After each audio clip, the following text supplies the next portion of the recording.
আমরা এখন easy physics বই থেকে সমাধান করব দশম অধ্যায়ের অনুধাবনমূলক প্রশ্নগুলো, যেগুলো তোমাদের সংক্ষিপ্ত প্রশ্নেও আসতে পারে।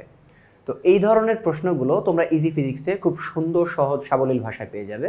তো এই প্রশ্নগুলো আয়ত্ত করার জন্য এখনই সংগ্রহ করে ফেলো ইজি ফিজিক্স বইটি। তো চলো আমরা প্রশ্নে চলে আসি। তো আমাদের এইখানে হচ্ছে কি প্রশ্ন, যে বিভব পার্থক্য না থাকলে তড়িৎ প্রবাহিত হয় না হচ্ছে কেন? আমরা হচ্ছে কি জানি যে উচ্চ বিভব থেকে নিম্ন বিভবের হচ্ছে গিয়ে চার্জ বা তড়িৎ প্রবাহিত হয়। তার মানে হচ্ছে বিভবের পার্থক্য থাকতে হয়। এখন যদি বিভব পার্থক্য না থাকে তাহলে তড়িৎ প্রবাহিত হবে না কেন, বা কেন হচ্ছে কি হয় না? তো এইখানে হচ্ছে খেয়াল করি যে কি লেখা আছে, যে আমরা সাধারণত উচ্চ বিভব বলতে নেগেটিভ চার্জের আধিক্য বুঝি। পৃথিবীতে সবকিছু সবসময় সমতা বজায় রাখতে চায়। একটি উচ্চ বিভব এবং একটি নিম্ন বিভবের বস্তুকে সংযোগ প্রদান করলে নিম্ন বিভবের ইলেকট্রনগুলো উচ্চ বিভবের অতিরিক্ত পজিটিভ চার্জ কর্তৃক আকর্ষিত হয় এবং সেদিকে ধাবমান হয়। এভাবে উচ্চ বিভবের অতিরিক্ত পজিটিভ চার্জগুলো নিস্তড়িত হতে থাকে এবং বিভব কমতে থাকে। তাই নিম্ন বিভবের বস্তুর ইলেকট্রন হ্রাস পেয়ে বিভব বাড়তে থাকে। এভাবে বস্তুর বিভব সমান না হওয়া পর্যন্ত তড়িৎ প্রবাহ চালু থাকে। তাই বিভব পার্থক্য না থাকলে তড়িৎ প্রবাহিত হয় না। তো বিভব পার্থক্য থাকার কারণে বিভব পার্থক্য কিভাবে তৈরি হয়? এক জায়গায় হচ্ছে গিয়ে চার্জের আধিক্য থাকে, আরেক জায়গায় কি চার্জ একটু কম থাকে। কোথাও ইলেকট্রন বেশি থাকে, আবার কোথাও ইলেকট্রন কম থাকে। তো এই ইলেকট্রন কম বেশি হওয়ার কারণে তাদের হচ্ছে কি হয়, বিভবের পার্থক্য ঘটে। কিন্তু হচ্ছে গিয়ে পৃথিবীর সব কিছুই একটা সমতার বজায় রেখে চলতে চায়। তো এই সমতা বজায় রাখার জন্য যেখানে ইলেকট্রন বেশি ওইখান থেকে কম যেখানে ইলেকট্রন, সেখানে ইলেকট্রনগুলো ধাবিত হয়ে কি হয়, যে আমাদের হচ্ছে গিয়ে চার্জের হচ্ছে গিয়ে পরিমাণ হচ্ছে গিয়ে বাড়তে কমতে থাকে, সাথে বিভবটা হচ্ছে কি হতে থাকে, সমান হতে থাকে।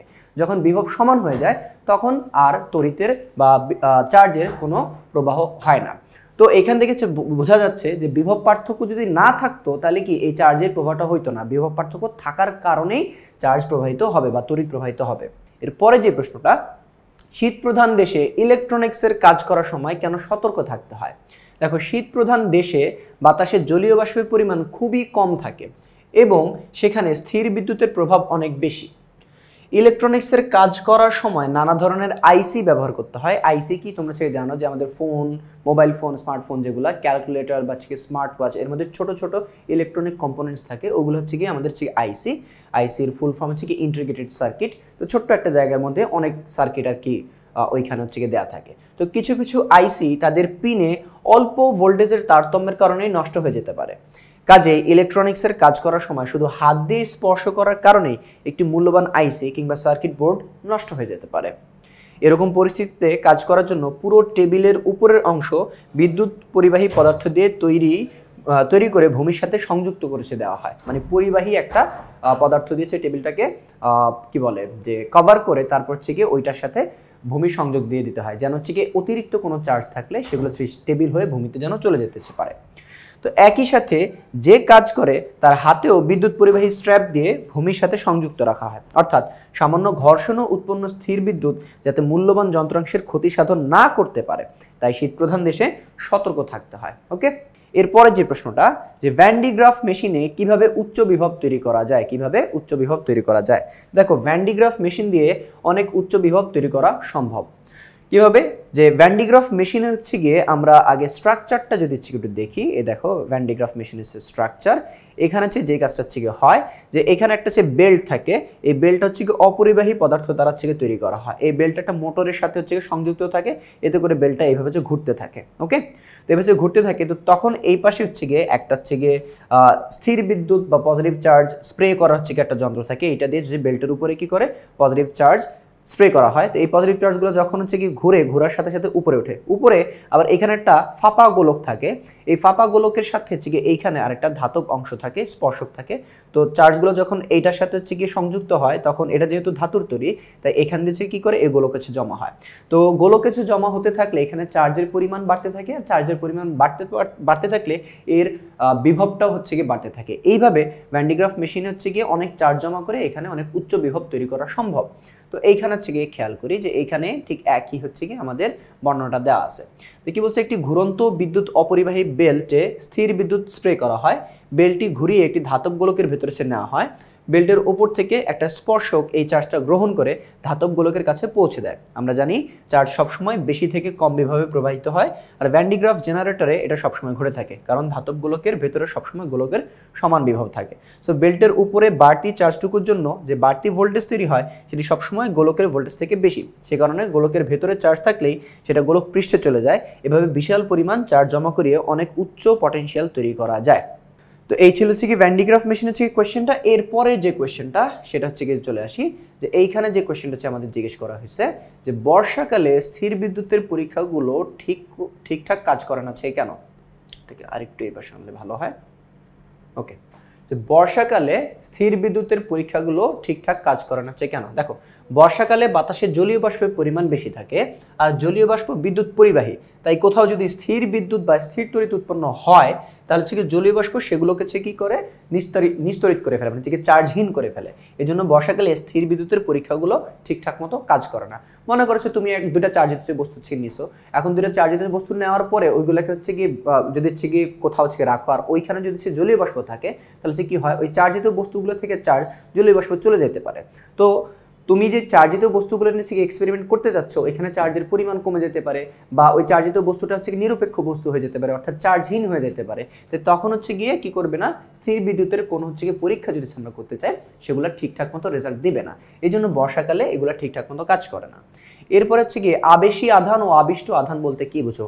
এই ধরনের একটা কোয়েশ্চেন হচ্ছে গিয়ে আমরা আগেও হচ্ছে গিয়ে এটা মানে আমাদের পড়া হয়েছে, তারপরে এখানে আরেকবার দেখি যে কোনো চার্জহীন বস্তুর কাছে কোনো চার্জিত বস্তু আনা হলে চার্জহীন বস্তুটাতে চার্জের সঞ্চার ঘটে। মনে করো এটা একটা হচ্ছে পজিটিভ চার্জ আর এটা হচ্ছে গিয়ে একটা নিরপেক্ষ বস্তু, আমি যে কোনো হচ্ছে একটা নিরপেক্ষ বস্তু নিলাম, তো এইটা মনে করো একটা নিরপেক্ষ বস্তু। তো চার্জিত বস্তুকে নিরপেক্ষ বস্তুর কাছাকাছি আনলে এই চার্জিত বস্তুর কারণে নিরপেক্ষ বস্তুর পজিটিভ চার্জ এবং নেগেটিভ চার্জ দুই পাশে হচ্ছে চলে যায়। তো তখন এই বস্তুটা নিরপেক্ষ বস্তুটা কি হয়, আমার আংশিক পজিটিভ এবং আংশিক নেগেটিভ চার্জে চার্জিত হয়ে যায়। তাহলে হচ্ছে কি আমার যেই চার্জটা হচ্ছে আমি এখানে চার্জিত বস্তুটা নিয়ে আসলাম, এই চার্জিত বস্তুর চার্জটাকে হচ্ছে আমরা বলবো যে আবেশী চার্জ, এবং নিরপেক্ষ বস্তুর মধ্যে যে চার্জগুলো তৈরি হবে সেগুলো হবে হচ্ছে কি আবিষ্ট চার্জ বা আবিষ্ট আধান। ওকে, তো এখানে দেখো যে চার্জিত বস্তুর আধানকে আবেশী আধান বলবো, আর চার্জহীন বস্তুর যে আধানগুলো হয় সেগুলোকে আবিষ্ট আধান বলবো। এটা তো আগে মাত্র বললামই। তো এখন এখানে একটা এক্সাম্পল দেওয়া আছে যে কাচদণ্ডকে সিল্ক দ্বারা ভালোভাবে ঘষা হলে কাচদণ্ড ধনাত্মক চার্জে চার্জিত হয়। এখন এই চার্জিত দণ্ডকে অন্য একটি চার্জহীন গোলকের কাছে ধরলে গোলকটিতে ঋণাত্মক চার্জ আবিষ্ট হবে, মানে স্পর্শ না করা সত্ত্বেও কি হবে, আবিষ্ট হবে, যে তড়িৎ আবেশ প্রক্রিয়ার মাধ্যমে। এখানে কাচদণ্ডের আধানকে আবেশী আধান এবং গোলকের আধানকে আমরা আবিষ্ট আধান বলতে পারি। এরপরের যে প্রশ্নটা যে দুটি আধানের মধ্যবর্তী তড়িৎ বল কোন কোন বিষয়ের উপর নির্ভর করে। আমরা জানি যে দুইটা আধান বা দুইটা চার্জ পরস্পরকে আকর্ষণ বা বিকর্ষণ করে। তো যেই বলে তারা আকর্ষণ বা বিকর্ষণ করে সেই বলগুলো কি কি ব্যাপারের উপর নির্ভর করে, সেই বলগুলো নির্ভর করে আধান দুটির পরিমাণের উপর। পরিমাণ যত বেশি হবে তাদের মধ্যবর্তী আকর্ষণ বা বিকর্ষণ বলটা তত বেশি হবে। আবার হচ্ছে আধান দুটির মধ্যবর্তী দূরত্বের উপর নির্ভর করবে। দূরত্ব যত বেশি হবে বলের পরিমাণ তত কমে যাবে, আর দূরত্ব যত কম হবে বলের পরিমাণ তত বেড়ে যাবে। আর লাস্ট এটা যে আধান দুটি যে মাধ্যমে আছে সেই মাধ্যমের প্রকৃতির উপর, অর্থাৎ মাধ্যমের উপরেও ডিপেন্ড করে, তিনটা জিনিসের উপর, পরিমাণ, দূরত্ব আর যে মাধ্যমে আছে সেই মাধ্যমের প্রকৃতি। তো এরপরে হচ্ছে গিয়ে এইখানে নিচের যে পার্টটা আছে এটা হচ্ছে অতটা প্রয়োজনীয় না, জাস্ট হচ্ছে আমাদেরকে বলছে কোন তিনটা বিষয়ের উপর, মানে কোন কোন ব্যাপারের উপর নির্ভর করে সে তিনটা ব্যাপার বা বিষয় উল্লেখ করলেই চলে যাবে। তারপর হচ্ছে গিয়ে 37 নাম্বারটা যে ঋণাত্মক আধানে আহিত হওয়া বলতে কি বোঝায়। ঋণাত্মক আধানে আহিত হওয়া কি বোঝায়, আহিত হওয়া বলতে কি বোঝায়, তার মানে কোন একটা বস্তু নেগেটিভলি চার্জড হওয়া বলতে কি বোঝায়। কোনো বস্তুর মধ্যে মনে করো -5 কুলম বা -10 কুলম, তো এই মাইনাস চার্জে চার্জিত হওয়া বলতে কি বোঝায়। তো দেখো একটা পরমাণুতে সাধারণত ইলেকট্রন এবং প্রোটনের সংখ্যা সমান থাকে। তো সমান থাকে বলে পরমাণু বিদ্যুৎ নিরপেক্ষ হয়, মানে যেই কয়টা ইলেকট্রন সেই কয়টা কি থাকে, প্রোটন থাকে। অর্থাৎ যত সংখ্যক নেগেটিভ চার্জ থেকে ঠিক সমান সংখ্যক পজিটিভ চার্জ হচ্ছে থাকে। তো যার কারণ হচ্ছে কি মনে করছে কোথাও 10টা ইলেকট্রন আছে, 10টা হচ্ছে প্রোটন আছে, তার মানে হচ্ছে 10টা ইলেকট্রনের যতগুলো নেগেটিভ চার্জ হবে 10টা প্রোটনের সমান সংখ্যক পজিটিভ চার্জ হবে। তো নেগেটিভ এবং পজিটিভ চার্জ সমান হওয়ার কারণে টোটাল চার্জটা হচ্ছে কত হয়ে যাবে, 0 হয়ে যাবে। অর্থাৎ আমাদের যেই পরমাণুটা বা যে বস্তুটার কথা বলতেছি সেটা বিদ্যুৎ নিরপেক্ষ হয়। বিদ্যুৎ নিরপেক্ষ বলতে বোঝায় যে ওইটার চার্জ 0। এখন কোনো পরমাণুর সাথে যদি একটি বা দুটি ইলেকট্রন যুক্ত হয়, মানে ইলেকট্রন যদি এক্সট্রা যদি হচ্ছে গিয়ে ওই পরমাণুতে চলে আসে, তখন কি হবে, প্রোটনের চাইতে ইলেকট্রনের সংখ্যা বেশি হয়ে যাবে, অর্থাৎ পজিটিভ চার্জের তুলনায় নেগেটিভ চার্জ বেড়ে যাবে। আর যখন নেগেটিভ চার্জ বেড়ে যাবে মানে ইলেকট্রন বেশি হবে, তখন কি নেগেটিভ চার্জ বেড়ে যাবে, আর নেগেটিভ চার্জ বেড়ে যাওয়াটাকে আমরা কি বলি, সে ঋণাত্মক আধানে আহিত হয়ে গেছে। তো এই অবস্থাকে বলা হয় ঋণাত্মক আধানে আহিত হওয়া বা নেগেটিভলি চার্জড হয়ে যাওয়া। এরপরে যে প্রশ্ন, যে বিদ্যুৎ সুপরিবাহী ও বিদ্যুৎ অপরিবাহী পদার্থ কাকে বলে, এগুলো হচ্ছে তোমাদের জানার কথা। তো যে সকল পদার্থ বিদ্যুৎ পরিবহন করতে পারে সেগুলো হচ্ছে বিদ্যুৎ সুপরিবাহী, আর যেগুলো পরিবহন করতে পারে না সেগুলো হচ্ছে গিয়ে অপরিবাহী। তো কোনগুলো হচ্ছে কি বিদ্যুৎ সুপরিবাহী হয়, যে সকল পদার্থের শেষ কক্ষপথে একটি বা দুটি প্রায় মুক্ত ইলেকট্রন থাকে, সেগুলো খুব সহজেই পুরো পদার্থের মাঝে ছোটাছুটি করতে পারে, তাদেরকে বিদ্যুৎ সুপরিবাহী পদার্থ বলে। যেমন হচ্ছে গিয়ে গ্রাফাইট। আবার যে সকল পদার্থে ছোটাছুটি করার মতো মুক্ত ইলেকট্রন থাকে না, তাদেরকে বিদ্যুৎ অপরিবাহী পদার্থ বলে, যেমন কাঠ বা প্লাস্টিক। তোমরা হচ্ছে গিয়ে কেমিস্ট্রিতে তোমার মোস্ট প্রবাবলি পঞ্চম অধ্যায়ে ধাতব বন্ধন নামে একটা হচ্ছে টপিক আছে, ওইখানে হচ্ছে গিয়ে দেখবা যে ধাতুর মধ্যে যে ইলেকট্রনগুলো হচ্ছে গিয়ে থাকে, শেষ কক্ষপথের যে ইলেকট্রনগুলো, সেগুলো হচ্ছে গিয়ে কি হয়, সেগুলো হচ্ছে গিয়ে মুক্ত ইলেকট্রনে বা মুক্ত আধানে পরিণত হয়। আর যেই সকল পদার্থের মধ্যে এরকম মুক্ত ইলেকট্রন বা মুক্ত আয়ন থাকবে, ওই সকল পদার্থগুলো হচ্ছে গিয়ে বিদ্যুৎ চলাচল করতে পারবে ওই সকল পদার্থগুলোর মধ্যে দিয়ে, অর্থাৎ সেগুলো বিদ্যুৎ সুপরিবাহী হয়। এখন হচ্ছে গিয়ে যেই সকল পদার্থগুলোর মধ্যে থেকে বিদ্যুৎ চলাচল করতে পারে, সেগুলো দেখবে ম্যাক্সিমাম হচ্ছে গিয়ে ধাতু, ম্যাক্সিমামই ধাতু।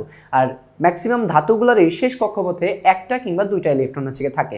অ্যালুমিনিয়াম অবশ্য 3টা থাকে, তার মানে ম্যাক্সিমামগুলো হচ্ছে গিয়ে একটা বা দুইটা, অ্যালুমিনিয়াম শুধু হচ্ছে 3টা থাকে। তো এই সর্বশেষ কক্ষপথে যে ইলেকট্রনগুলো কি হয়, ধাতব বন্ধনের কারণে তাদের আকর্ষণ বিকর্ষণের কারণে কি হয়, আকর্ষণ না অ্যাকচুয়ালি বিকর্ষণের কারণে কি হয়, এরা হচ্ছে গিয়ে মুক্ত ইলেকট্রনে পরিণত হয়ে যায়। তখন এই মুক্ত ইলেকট্রন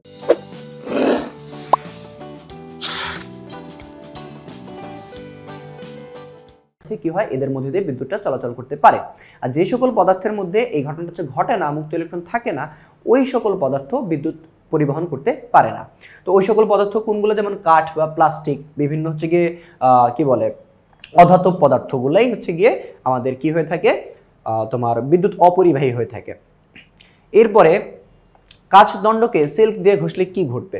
তো দেখো, যদি ঘর্ষণের ব্যাপার আসে যে একটা দিয়ে আরেকটাকে ঘষলে কি হবে, তখন যার ইলেকট্রনের আসক্তি বেশি, ইলেকট্রন আসক্তি বেশি, সে ইলেকট্রনকে নিয়ে নেবে, অর্থাৎ সে নেগেটিভলি চার্জ হয়ে যাবে। আর যার ইলেকট্রন আসক্তি কম, সে পজিটিভলি চার্জ হয়ে যাবে। তো এখানে কাচদণ্ডকে সিল্ক দিয়ে ঘষলে কি ঘটবে, যে কাচদণ্ডকে সিল্ক দিয়ে ঘষলে সিল্ক ঋণাত্মক আধানে আহিত হবে এবং কাচ ধনাত্মক আধানে আহিত হবে, অর্থাৎ পজিটিভলি চার্জ হবে। তো সিল্কের ইলেকট্রন আসক্তি কাচের চাইতে বেশি। হ্যাঁ, এই জন্য কি করবে, যে সিল্ক কাচদণ্ড থেকে ইলেকট্রন নিজের দিকে নিয়ে নেবে, যার কারণে কি হবে, যে সিল্ক নেগেটিভলি চার্জড হয়ে যাবে, আর হচ্ছে গিয়ে কাচদণ্ড পজিটিভলি চার্জড হয়ে যাবে। এরপরে যে প্রশ্নটা এখানে হচ্ছে গিয়ে আমাদেরকে বলছে যে চার্জের বৈশিষ্ট্য লিখো। তো চার্জের বৈশিষ্ট্যগুলো কি কি, যে চার্জকে ধ্বংস বা সৃষ্টি করা যায় না, কেবল এক বস্তু থেকে অন্য বস্তুতে স্থানান্তরিত করা যায়। আর সমধর্মী চার্জ পরস্পরকে বিকর্ষণ করে এবং বিপরীতধর্মী চার্জ পরস্পরকে আকর্ষণ করে। তো তোমরা থেকে জানো যে পজিটিভ চার্জকে বিকর্ষণ করে থাকে, নেগেটিভ চার্জকে বিকর্ষণ করে থাকে, কিন্তু পজিটিভ আর নেগেটিভ বিপরীতধর্মী হলে হচ্ছে একে অপরকে আকর্ষণ করে। আর এক নম্বর যে কোয়েশ্চেন, যে মনে করছে কোথাও 10 কুলম চার্জ ছিল, প্লাস চার্জ ছিল, হুট করে সেটা হচ্ছে কি 8 কুলম চার্জ হয়ে গেছে। তো তোমার মনে হইতে পারে যে এখানে 2 কুলম চার্জ ধ্বংস হয়ে গেছে। আসলে 2 কুলম চার্জ ধ্বংস হয় নাই, 2 কুলম চার্জ অন্য কোনো বস্তুতে ট্রান্সফার বা স্থানান্তরিত হয়ে গেছে। তো এখান থেকে বোঝা যায় যে চার্জকে নতুন করে ধ্বংসও করা যায় না বা সৃষ্টিও করা যায় না, চার্জ শুধু এক বস্তু থেকে অন্য বস্তুতে স্থানান্তরিত হয়। তো এটা ছিল 40 নম্বর প্রশ্ন। এখন হচ্ছে কত, আমরা 41 নম্বর প্রশ্নে চলে আসি। এখানে আমাদেরকে কি জিজ্ঞেস করছে, যে ফ্লানেলের কাপড়ের সাথে ইবোনাইট বা পলিথিন দণ্ড ঘষলে কি ঘটবে ব্যাখ্যা করো। যে ফ্লানেলের কাপড়ের সাথে ইবোনাইট বা পলিথিন দণ্ড ঘষলে পলিথিন দণ্ড ঋণাত্মক আধানে আহিত হবে এবং ফ্লানেলের কাপড় ধনাত্মক আধানে আহিত হবে। তো পলিথিনের ইলেকট্রন আসক্তি ফ্লানেলের চাইতে বেশি বলে পরস্পরের সাথে সংঘর্ষের ফলে ফ্লানেলের কাপড় থেকে ইলেকট্রন ইবোনাইট দণ্ডে চলে আসে। আর ইবোনাইট দণ্ডে যেহেতু ইলেকট্রন চলে আসে, সো ইবোনাইট হচ্ছে কি নেগেটিভলি চার্জ বা ঋণাত্মক আধানে আহিত হয়ে যাবে, আর হচ্ছে গিয়ে আমাদের হচ্ছে কি ফ্লানেলের কাপড়টা হচ্ছে পজিটিভ চার্জে চার্জিত হয়ে যাবে। তারপরের প্রশ্ন হচ্ছে মুক্ত ও বদ্ধ আধান কাকে বলে। মুক্ত ও বদ্ধ আধান কাকে বলে, দেখো আবিষ্ট বস্তুর দূরতম প্রান্তে সঞ্চারিত আধানকে মুক্ত আধান বলে। আবার আবিষ্ট বস্তুতে আবেশী আধানের আকর্ষণের কারণে যে আধানসমূহ স্থান ত্যাগ করতে পারে না তাদেরকে বদ্ধ আধান বলে। তো এইখানে হচ্ছে গিয়ে একটা চিত্র হচ্ছে গিয়ে দিয়ে দেওয়া হচ্ছে গিয়ে আছে, চিত্রটা এরকম না হচ্ছে গিয়ে আমি তোমাদের একটু ভালোভাবে দেখা দিই কিরকম হচ্ছে গিয়ে হলেছে ভালো হয়। তো আমরা হচ্ছে কি জানি যে একটা চার্জিত বস্তুকে একটা নিরপেক্ষ বস্তুর কাছে আনলে কি হয়, এই চার্জিত বস্তুর প্রভাবে নিরপেক্ষ বস্তুর মধ্যে কি হয়ে যাবে, নিরপেক্ষ বস্তুটা হচ্ছে গিয়ে তড়িতাবেশ প্রক্রিয়ার হচ্ছে কারণে কি হয়ে যাবে, আংশিক পজিটিভ এবং আংশিক নেগেটিভ হয়ে যাবে। তো এইখানে মনে করো হচ্ছে কি আমাদের কাছে একটা বস্তু আছে, তো মনে করো হচ্ছে কি এইখানে একটা বস্তু আছে, এই বস্তুটা হচ্ছে কি একটা চার্জিত বস্তু, তো এটা মনে করো পজিটিভ চার্জে চার্জিত হচ্ছে কি বস্তু। ওকে, আর এইখানে মনে করো হচ্ছে কি একটা কি আছে, নিরপেক্ষ বস্তু আছে। নিরপেক্ষ বস্তু মানে কি, নিরপেক্ষ বস্তু মানে হচ্ছে কি এর মধ্যে সমান সংখ্যক পজিটিভ এবং সমান সংখ্যক নেগেটিভ চার্জ আছে। ওকে, তো এখন এই বস্তুটাকে যখন আমরা নিরপেক্ষ বস্তুর কাছে নিয়ে আসবো, তখন যে কাজটা হচ্ছে কি হবে, ও যেহেতু পজিটিভ তাহলে ওর বিপরীতধর্মী চার্জগুলোকে সে কি করবে, এখানে আকর্ষণ করে এই পাশে ধরে রাখবে। অন্যদিকে হচ্ছে গিয়ে ওর সমধর্মী যে চার্জগুলো অর্থাৎ পজিটিভ চার্জগুলোকে সে কি করবে, সে এরকম বিকর্ষণ করে দূরে সরায় দিবে। তাহলে এই চার্জগুলোকে সে ধরে রাখছে আর এই চার্জগুলোকে সে দূরে সরায় দিছে। তো এই চার্জগুলো হবে যেগুলোকে সে বিকর্ষণ করে দূরে সরায় দিছে, এগুলো হয়ে যাবে হচ্ছে গিয়ে কি, এগুলো হয়ে যাবে আমাদের মুক্ত আধান। এগুলো হয়ে যাবে কি আমাদের মুক্ত আধান, এগুলো হচ্ছে কি মুক্ত আধান। আর যেই চার্জটাকে সে ধরে রাখবে, আকর্ষণ করে ধরে রাখবে, এগুলো হয়ে যাবে বদ্ধ আধান। এগুলো কি হয়ে যাবে, বদ্ধ আধান। আশা করি এখন হচ্ছে বুঝতে পারছো। তো এর পরের যে হচ্ছে প্রশ্ন সেটা হচ্ছে আমরা চলে যাব। এর পরের হচ্ছে প্রশ্ন আমাদেরকে জিজ্ঞেস করা হচ্ছে কি আছে যে একটি পজিটিভ চার্জযুক্ত কাচের দণ্ড দিয়ে দুটি ধাতব গোলককে দুই ধরনের চার্জে তৈরি করা যাবে কি না। তো এভাবে হচ্ছে গিয়ে যে একটা পজিটিভ চার্জযুক্ত দণ্ড দিয়ে দুইটা গোলককে দুই ধরনের চার্জে পরিণত করা যাবে কিনা, অর্থাৎ পজিটিভ চার্জে এবং নেগেটিভ চার্জে দুইভাবে হচ্ছে কি পরিণত করা যাবে কিনা।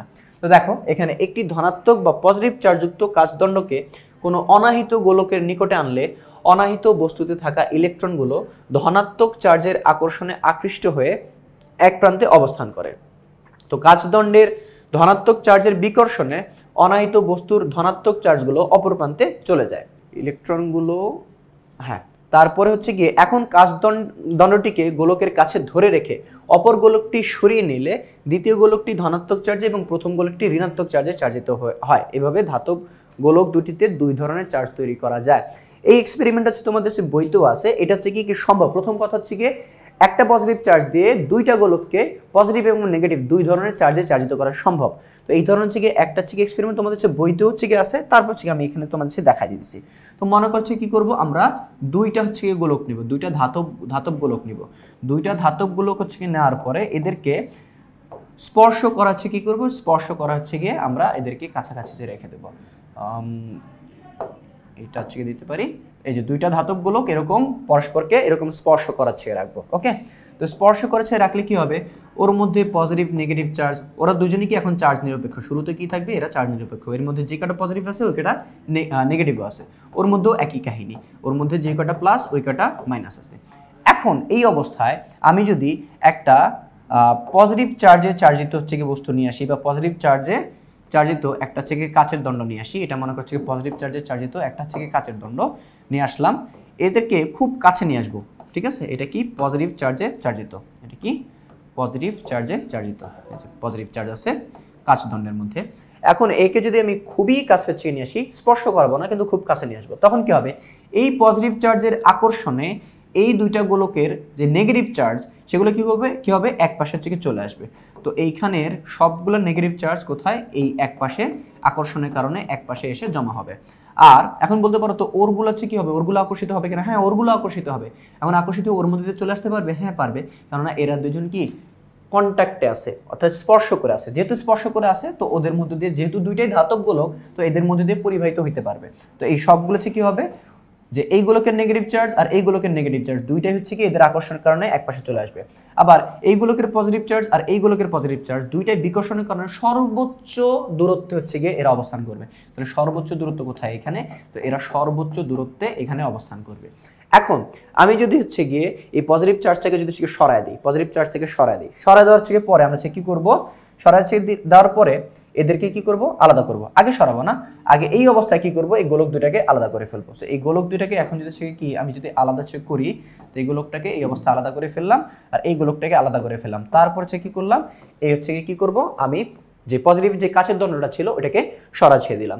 ওটাকে সরাই দিলে এখন হচ্ছে কি হবে, এখন এই ইলেকট্রনগুলোকে ধরে রাখার মতো কোনো চার্জ নাই, আর এদেরকে বিকর্ষণ করে দূরে সরাই দেওয়ার মতো কোনো চার্জ নাই। তখন কি হবে, এই পুরা বস্তুটা হচ্ছে মধ্যে, পুরা গোলকটার মধ্যে এই নেগেটিভ চার্জগুলো কি হবে, এরকম ফ্রিলি মুক্তভাবে ঘুরতে থাকবে। অন্যদিকে এই পজিটিভ চার্জগুলো হচ্ছে কি হবে, যে এই গোলকের মধ্যে মুক্তভাবে ঘুরতে থাকবে। তাহলে সে দেখো প্রথমে এর মধ্যে পজিটিভ এবং নেগেটিভ মানে দুইটাই ছিল, এর মধ্যে পজিটিভ এবং নেগেটিভ দুইটাই ছিল, বাট যখন হচ্ছে কি আমি ওই প্রসেসটা ফলো করলাম, ফলো করার পর হচ্ছে কি সরাই দিলাম, এখন দেখো ওর মধ্যে শুধু নেগেটিভ চার্জ আছে আর ওর মধ্যে কি শুধু পজিটিভ চার্জ আছে। তাহলে এইভাবে একটা ধনাত্মক আধানে আহিত কোনো বস্তু দিয়ে আমি দুইটা ধাতব গোলককে দুই ধরনের চার্জে চার্জিত করতে পারছি। এটা ধনাত্মক চার্জ, ধনাত্মক কাজদণ্ড দিয়ে হচ্ছে আমরা করতে পারছি, ঋণাত্মক কোনো বস্তুকে এনে হচ্ছে কি আমরা ব্যাপারটা করতে পারতাম। ঋণাত্মক বস্তু দিয়ে করলে এইটা তখন প্লাস চার্জে চার্জিত হয়ে যেত আর এটা মাইনাস চার্জে চার্জিত হয়ে যেত, অর্থাৎ বিপরীত ঘটনা হচ্ছে ঘটতো। এই ছিল হচ্ছে গিয়ে কত আমাদের 43 নম্বর কোয়েশ্চেন হচ্ছে কি অ্যান্সার। এখন হচ্ছে গিয়ে আমরা 44 নম্বরে চলে আসি। এইখানে হচ্ছে আমাকে কি বলছে, কি জিজ্ঞেস করছে যে ইলেকট্রোস্কোপ কি, ব্যাখ্যা করো ইলেকট্রোস্কোপ কি। তো ইলেকট্রোস্কোপ বা তড়িৎবীক্ষণ যন্ত্র একই কথা। তো যে যন্ত্রের সাহায্যে কোনো বস্তুতে আধানের অস্তিত্ব ও প্রকৃতি নির্ণয় করা যায় তাকে ইলেকট্রোস্কোপ বলে। ইলেকট্রোস্কোপ হচ্ছে কি এমন একটা যন্ত্র, কোনো বস্তুর মধ্যে চার্জ আছে কি নাই মানে চার্জের উপস্থিতি নির্ণয় করা যাবে, এবং চার্জ যদি থেকে থাকে তাহলে সেটা পজিটিভ চার্জ না নেগেটিভ চার্জ ওইটাও হচ্ছে কি জানা যাবে, তার মানে কি প্রকৃতিও জানা যাবে। তো এই যন্ত্রের সাহায্যে কোনো বস্তুতে আধান আছে কি নাই বা কি ধরনের আধান আছে, অর্থাৎ আধান ধনাত্মক না ঋণাত্মক তা জানা যায়। এরপরের প্রশ্ন, কোনো বস্তুতে আধান আছে কি না তড়িৎবীক্ষণ যন্ত্র ব্যবহার করেছে কিভাবে নিশ্চিত হব। তো দেখো কোনো বস্তুতে আধানের অস্তিত্ব অর্থাৎ কোনো বস্তুতে আধান আছে কি না এটা নির্ণয়ের জন্য বস্তুটিকে একটি অনাহিত তড়িৎবীক্ষণ যন্ত্রের চাকতির কাছে নিয়ে আসতে হবে, নিয়ে হচ্ছে স্পর্শ করাইতে হবে। ওকে, স্পর্শ করানোর পরে যদি পাত দুটি পরস্পর থেকে দূরে সরে যায় তাহলে হচ্ছে গিয়ে বুঝতে হবে যে এই বস্তুটিতে আধানের অস্তিত্ব আছে। আর যদি হচ্ছে গিয়ে ওই যে কি বলে যে পাতগুলো যদি হচ্ছে এরকম দূরে না সরে তাহলে হচ্ছে গিয়ে বলতে পারবো যে ওই বস্তুর মধ্যে কোনো আধান নেই। আধান যদি থাকে তাহলে মনে করছে গিয়ে এইটা হচ্ছে মনে করছে গিয়ে আমার হাতটা মনে করছে গিয়ে যে ইলেকট্রোস্কোপের চাকতি, এটা মনে করো চার্জিত বস্তু, তাহলে চাকতিতে টাচ করলে চার্জিত বস্তু থেকে চার্জ হচ্ছে গিয়ে কি করবে ওই কি বলে যে এরকম যে দুইটা স্বর্ণের পাত থাকবে, পাতলা পাত থাকবে, পাতের দুই পাতের মধ্যে কি যাবে চার্জ যাবে। তো দুই পাতের মধ্যে একই ধরনের চার্জ যার কারণে এরা বিকর্ষণ করবে, বিকর্ষণ করে কি হয়ে যাবে ওই পাত দুইটা পরস্পর থেকে দূরে সরে যাবে। আর যদি এর মধ্যে কোনো চার্জ নাই থাকে তাহলে তো হচ্ছে কি পাতের মধ্যে কোনো চার্জও যাবে না আর কোনো আকর্ষণ বা বিকর্ষণ কিছুই হবে না। তো ওই থেকে বোঝা যাবে যে ওই বস্তুর মধ্যে কোনো চার্জ উপস্থিত নাই। তো এই ছিল হচ্ছে গিয়ে আমাদের এই পর্যন্ত হচ্ছে গিয়ে অনুধাবনমূলক প্রশ্নগুলো বা সংক্ষিপ্ত প্রশ্নগুলো। তো এই ধরনের আরও অনুধাবন এবং সংক্ষিপ্ত যে প্রশ্নগুলো আছে সেগুলো, এছাড়াও সিকিউ, এমসিকিউ এবং টাইপ ভিত্তিক সমস্যার সমাধান পাওয়ার জন্য সংগ্রহ করে ফেলতে পারো আমাদের ইজি ফিজিক্স বইটি। তো আজকে এই পর্যন্তই, পরবর্তী পর্ব দেখার আমন্ত্রণ জানিয়ে এখানেই শেষ করছি।